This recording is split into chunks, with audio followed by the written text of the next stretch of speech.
কাইলৈ স্থবিৰ হৈ পৰিব দেশ। 10টা কেন্দ্ৰীয় ট্ৰেড ইউনিয়ন আৰু সংযুক্ত প্ৰতিষ্ঠান মঞ্চই ভাৰত বন্ধৰ ঘোষণা কৰিছে।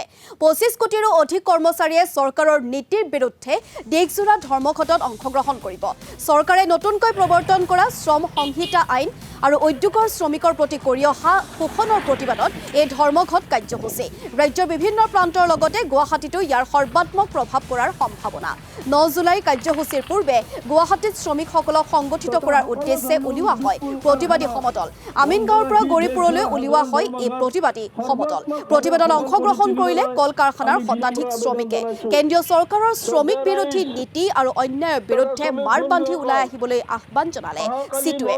দোকান পোহাৰ বন্ধ কৰি কল কাৰখানাৰ কাম এৰি সকলোকে ধৰ্মঘটত অংশ ল'বলৈ আহ্বান জনায়। অহাকালি 9 জুলাই আমাৰ দেশৰ 10টা কেন্দ্ৰীয় শ্ৰমিক সংগঠন, কৰ্মচাৰী ফেডাৰেশ্যনসমূহ আৰু কৃষক মৰ্চাই এই দেশজোৰা সাধাৰণ ধৰ্মঘটৰ আহ্বান দিছে। এই ধৰ্মঘটৰ মূল দাবী হ'ল যে বৰ্তমান কেন্দ্ৰৰ মোদী চৰকাৰে আমাৰ দেশৰ সকলো ধৰণৰ ৰাজহুৱা খণ্ডৰ উদ্যোগ কল কাৰখানাসমূহ ব্যক্তিগত খণ্ডত পানীৰ দৰত বিক্ৰী কৰি দিয়াৰ কাৰণে উদ্যোগ গ্ৰহণ কৰিছে তথা নীতি গ্ৰহণ কৰিছে।